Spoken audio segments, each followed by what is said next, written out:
I'll tell you the story of how I went from hating reading and not reading at all to actually reading one book or more every single day. So a couple of years ago, I used to really hate reading.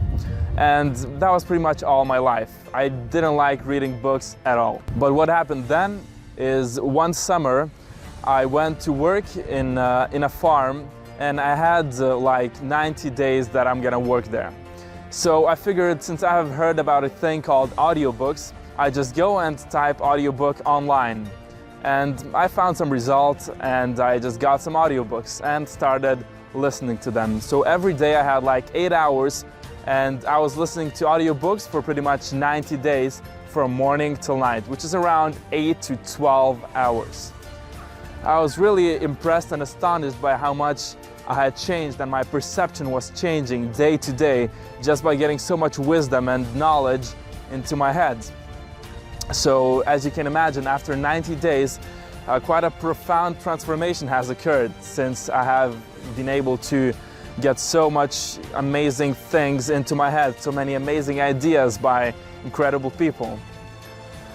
And after these 90 days, I was still quite reluctant to read, but since I have gained so much knowledge, I actually just started reading as well. I was still listening to some audiobooks, but I actually started reading physical books. And one day, while I was searching for something online, I actually stumbled upon a concept called speed reading. And this is basically where you can actually increase your reading speed and your retention by many times. I thought that was really interesting and started getting more into it. So I tried a few exercises, I read a couple books on it, and I managed to improve somewhat, but that was not really at the level of which I wanted to, and at the level which I thought I was capable of. So in my experience, the most important thing you can do to read more consistently is to have a certain number of pages you're going to read every single day and to turn it into a habit. I was actually out in Colorado a couple of weeks ago on a ski trip with a few friends, and we were in the Airbnb one day after skiing ended, and I remember my friends Matt and Ben were talking about books they'd read recently, and both of them are entrepreneurs, so they're really busy just like me, and yet they had all this time to read all these books. And I was asking, like, dude, how do you guys find so much time to read when you feel like you've got all these things to do? And Matt told me, dude, I just wake up every morning and I have my coffee and I read 25 pages. And after 4 days, that's 100 pages. After 40 days, it's 1,000 pages. It really adds up over time, and it works better than goals like saying I'm going to read 1 book a month or 2 books a month, because then it's really easy to justify pushing all your reading off later into the month because you've got a lot of work to do right now. So I'm going to give you kind of my strategy, my personal development plan for how I read and kind of what I do with it. And so I take it amazingly serious anytime I read a book. And so right now, for instance, I'm reading John Wooden on leadership, just finishing it up. It's an amazing book. Definitely recommend you read this. And so in reading the book, here's what I have handy when I'm reading. Now I carry this in my backpack when I'm traveling, if I'm on planes and all this. This is what I've got. So number 1, I've got a book. Number 2, got a journal, got a pen, and got a highlighter. So here's what happens is, so I go through the book, and as I'm reading, I'm looking for the golden nuggets of information. So chances are you've probably read some great books in the past, but if I told you what did you specifically get out of the book, you couldn't tell me. You know, you forget about it. And so I want to make sure whenever I read a great book, I don't forget the most important parts in it. Now, some people, they'll highlight it. And that's what I used to do. I used to just highlight the book, but how many times do you actually go back and reread your highlights? It's not very often.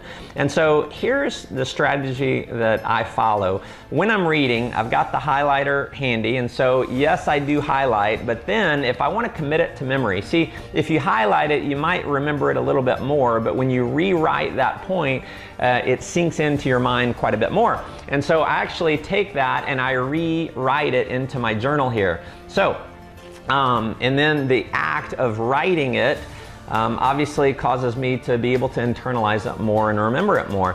And so I'm taking the most powerful part of the book and I'm putting it in these journals. Now then, once I've finished the book, I reread my notes on that, and then I highlight the most important notes that I wrote. And so you can see here, just from this book, it goes on and on and on, but I've got my highlights in here. One question that I get a lot is, how do you read so much? How do you find the time time to read so many books. And while I do read more than the average person, I don't think I read like an extreme amount, but I do have some tips on how to maximize your reading, so I thought I would share those with you guys. So my first tip is to prioritize reading.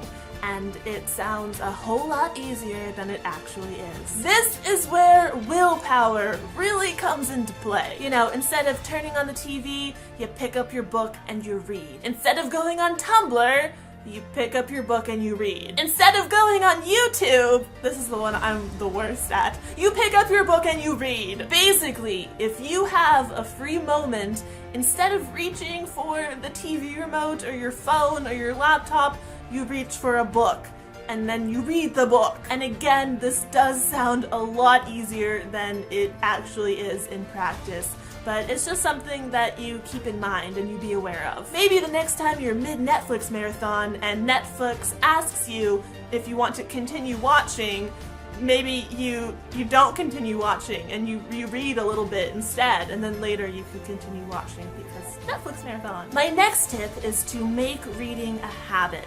Incorporate reading into your everyday routine. Schedule some reading time into your day and then just stick with it. Again, willpower, stick with it. Whether you're waking up early to read a little bit before work or school, or you go to bed a little bit early so you can read before you fall asleep. Personally, I can't do that early morning thing, so I try to read a little bit each night before I go to bed. Try taking the NaNoWriMo approach and read for 30 minutes or an hour each day, every single day for a month. Try to do that. It doesn't take a lot of time each day to really add up by the end of the month.